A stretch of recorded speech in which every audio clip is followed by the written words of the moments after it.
Beto Ávila, primer campeón de bateo nacido en México y Latinoamérica.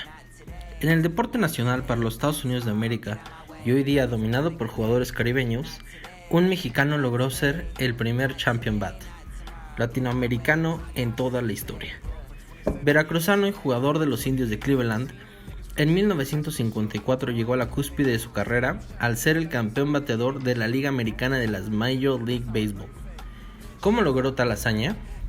¿Cómo fue descubierto su talento y qué otros méritos hizo en las ligas mayores? A continuación veremos la historia de uno de los peloteros más importantes en la historia, Beto Ávila. Nacido el 2 de abril de 1924 en el puerto de Veracruz, desde muy pequeño Beto Ávila fue un beisbolista talentoso. Debutó profesionalmente con los Cheleros de Jalapa y de ahí saltó a la Liga Mexicana de Béisbol en 1943 con los Pericos de Puebla. Sus primeros años fueron difíciles, pero en 1945 también fue llamado a jugar a la Liga Cubana para alternar con los Pericos de Puebla. En Cuba jugó para los Azules de Almendares y en 1945 logró el segundo lugar de bateo. El primer lugar ese año fue el norteamericano Luke Lane, de los Rojos de La Habana. En el último partido, Beto Ávila aún aspiraba a ser campeón bateador y estaba a un hit de lograrlo cuando conoció un fuerte batazo que fue atrapado por el mexicano Vinicio García. Paradójicamente, un compatriota le quitó la posibilidad de ser campeón de bateo en Cuba.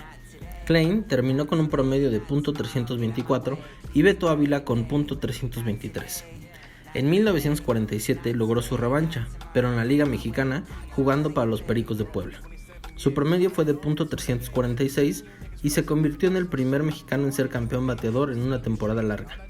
No era cualquier hazaña, porque en la Liga Mexicana militaban estrellas de la Liga Negra de Estados Unidos y muchos cubanos que tenían nivel de ligas mayores. De hecho, esos años se conoce como la época dorada del béisbol mexicano. Fue tan importante este campeonato de bateo que inmediatamente llamó la atención de equipos de las ligas mayores, y así, a mediados de la temporada de 1949, fue llamado a los Indios de Cleveland, tras un breve paso por los sucursales de los Orioles de Baltimore. Esa primera temporada tuvo solamente 14 turnos al bat y acabó con .214 de promedio y 3 carreras impulsadas. Nada mal para un novato que llegó a medio año. Es importante mencionar que la llegada de Beto o Bobby Ávila, como lo conocían en Estados Unidos, coincidía con el trato de braceros que habían firmado los gobiernos de Estados Unidos y México. En él se favorecía la migración legal hacia el país del norte mientras durara el contrato que firmaran con alguna empresa de industria. Este trato ayudó económicamente a México y a miles de mexicanos que vieron una oportunidad laboral importante con los estadounidenses. Varios compatriotas que trabajaban en la historia de Cleveland iban al estadio a ver a Beto Ávila, que era gran ídolo en la pelota nacional. Además, no era común ver a un mexicano en las ligas mayores, así que debían aprovechar la oportunidad. También jugaba para los Indios Jesse Flores, pitcher mexicano que ya llevaba varios años en las ligas mayores. En 1950, Beto Ávila tuvo más oportunidades y alternó a la segunda base con el norteamericano Joe Gordon. Acabó con un muy buen promedio de bateo, .299 y 21 carreras impulsadas. El equipo tuvo un buen desempeño con 92 juegos ganados, aunque al quedar cuarto lugar de la Liga Americana no pudieron pasar a los playoffs. Aún así, el futuro del pelotero mexicano de 26 años de edad lucía prometedor con los Indios de Cleveland, y lo mejor estaba por venir. En esa época, los New York Yankees tenían un equipo muy dominante encabezado por su catcher Yogi Berra, así que para llegar a la Serie Mundial debían tener más ganados que en el club de Manhattan. Los Indios de Cleveland tenían un equipo muy sólido y sabían que estaban muy cerca de tener la posibilidad de superar a Nueva York. Destacaban figuras como el lanzador Bob Lemon, que junto a jugadores como Larry Doby y Bob Feller, hoy en el Salón de la Fama de las ligas mayores, también se encontraba Jeff Higan, Dale Mitchell y el mexicano Beto Ávila, quien ya era el segunda base titular indiscutible. El año de 1951 tuvo grandes momentos para el club y para el mexicano. Los indios pelearon todo el año con los Yankees por la cima de la Liga Americana. De hecho, estuvieron 41 días liderando la carrera hacia la Serie Mundial y los Yankees debieron esforzarse al máximo para poder superarlos. Acabaron la temporada con 93 victorias, solamente 5 menos que los Mulos de Manhattan. El líder bateador de Cleveland fue Beto Ávila, quien tuvo un promedio de .304. Además, quedó en 10º lugar en el voto del jugador más valioso de la Liga Americana. Ese año el reconocimiento lo ganó Yogi Berra. Cabe señalar que Ávila ganaba $11,000 anuales en su contrato, muy por debajo del promedio para los Indios de Cleveland, y especialmente se hace mención pensando que el mexicano era el líder bateador y de los jugadores más rendidores. Para Beto Ávila, este año fue el de consolidación en las ligas mayores y tuvo juegos históricos, como el 20 de junio que jugaron contra los Boston Red Sox en el Fenway Park. El mexicano batió 5 hits en 5 turnos en el bat, produjo 4 carreras y anotó otras 4. Sus hits fueron un sencillo, un doble y 3 home runs. Sí, 3 home runs, convirtiéndose así en el primer jugador latinoamericano en lograr tal hazaña en un juego.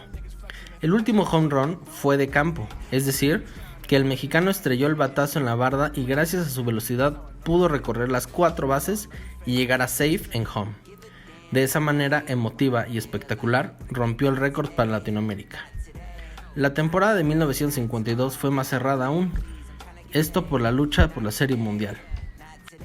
Una vez más, los Indios de Cleveland pelearon hasta la última semana por superar a los Yankees, y una vez más quedaron cortos en su intento. Ahora solamente 2 juegos debajo de Nueva York. Indios tuvo 93 victorias y Yankees 95. Estuvieron más de 30 días en la cima, pero esto no fue suficiente para ellos.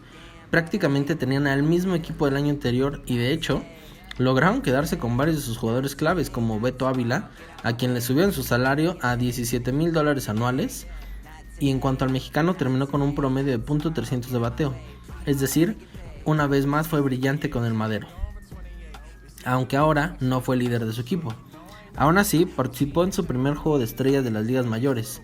El partido fue en el extinto Shea Park en Filadelfia, casa de los Atléticos. El mexicano fue titular y lo colocaron de séptimo bat y segunda base. Dio un hit e impulsó una carrera, pero aún así, la Liga Americana perdió contra la Liga Nacional por 3-2. Al final de la temporada tuvo 45 carreras impulsadas y 11 triples, por lo que fue el líder de la Liga Americana en este aspecto. La siguiente temporada fue casi una calca de las anteriores, con los Indios de Cleveland luchando por la Serie Mundial contra los Yankees de Nueva York y nuevamente quedando segundo lugar. Ahora tuvieron 92 triunfos, pero quedaron a 7 juegos debajo de su rival. De hecho, ahora no lograron estar en la cima en ningún momento de la temporada, por lo que tuvieron de nueva cuenta a los Yankees ser superiores a ellos. Además de sus jugadores habituales, ahora venían Mike García y Al Rosen lucir en el diamante. El mexicano Beto Ávila bajó de promedio a .286, pero aún así fue el segundo mejor bat del equipo. De hecho, aunque impulsó 55 carreras, el año de 1953 no fue de los mejores para el veracruzano con el bate. No hacía la defensiva, que tuvo el mejor promedio para las segunda bases en la Liga Americana.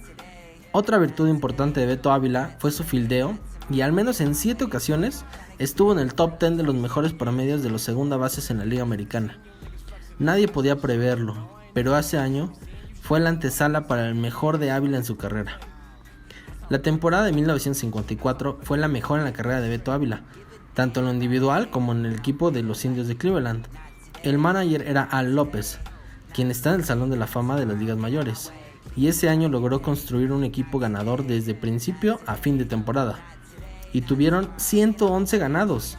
Se quedaron muy cerca de igualar el récord histórico por temporada, que eran 116 de los Chicago Cubs. Es decir, los Indios de Cleveland de 1954 es uno de los mejores equipos de la historia de la Liga Americana de Béisbol. Quedaron muy por encima de los Yankees de Nueva York e inclusive de los equipos de la Liga Nacional.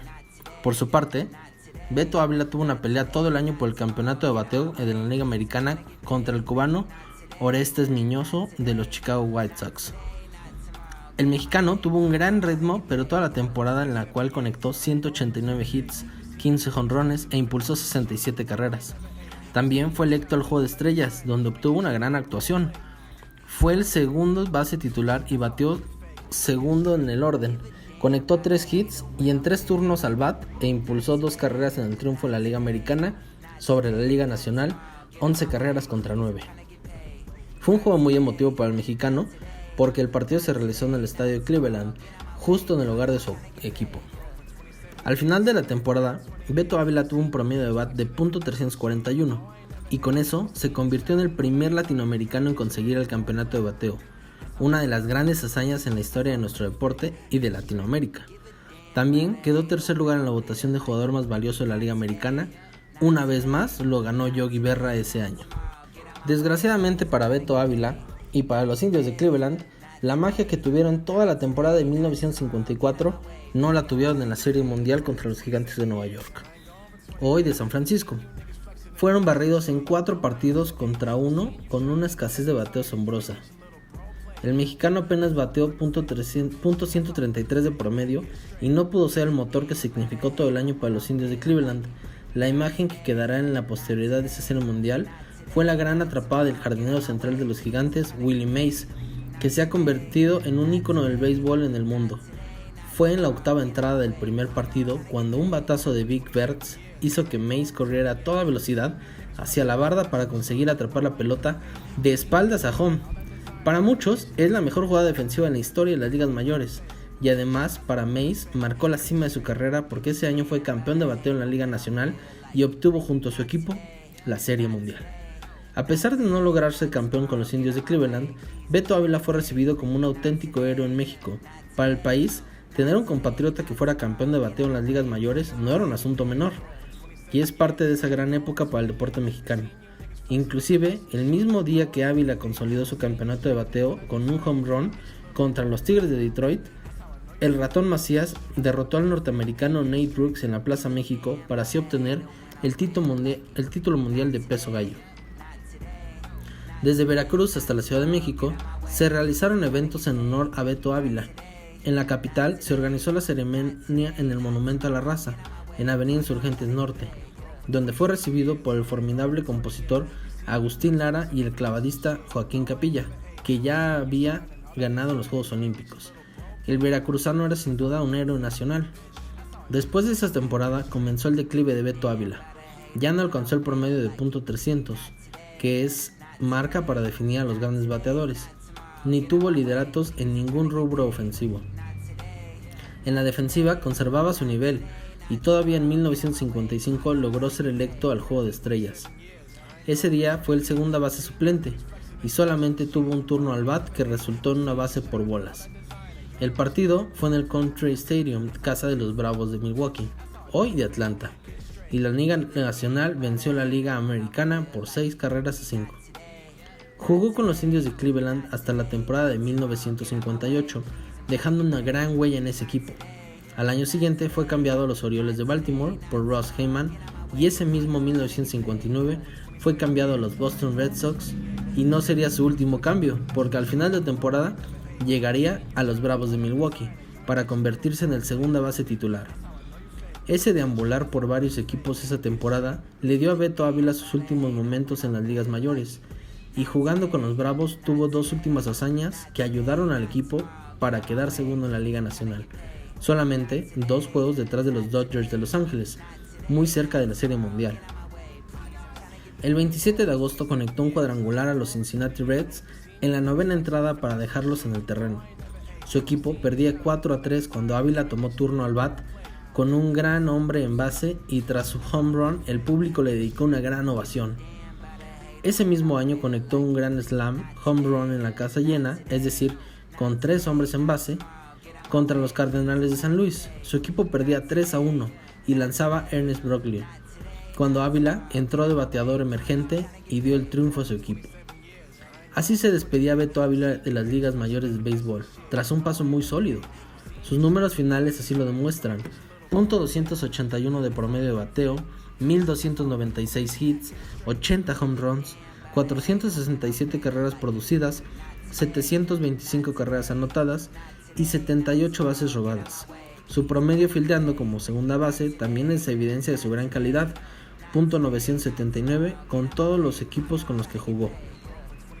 Se retiró del béisbol en 1960, jugando y ganando el campeonato con los Tigres de México, dejando así una brillante carrera que, además de los logros y números ya mencionados, no faltaron las jugadas espectaculares en la segunda base o corriendo en las bases y chocando contra Yogi Berra para tumbarle la pelota y llegar quieto a home. Después del béisbol tuvo una breve participación en la política en Veracruz. Un año fue manager de los Pericos de Puebla y por un breve periodo fue presidente de la LMB. Hoy, varios parques deportivos y los estadios de las Águilas de Veracruz y Tigres de Quintana Roo llevan su nombre. Bueno amigos, hasta aquí este episodio, espero que lo hayan disfrutado. No olviden suscribirse y compartirlo. Nos vemos en un próximo episodio.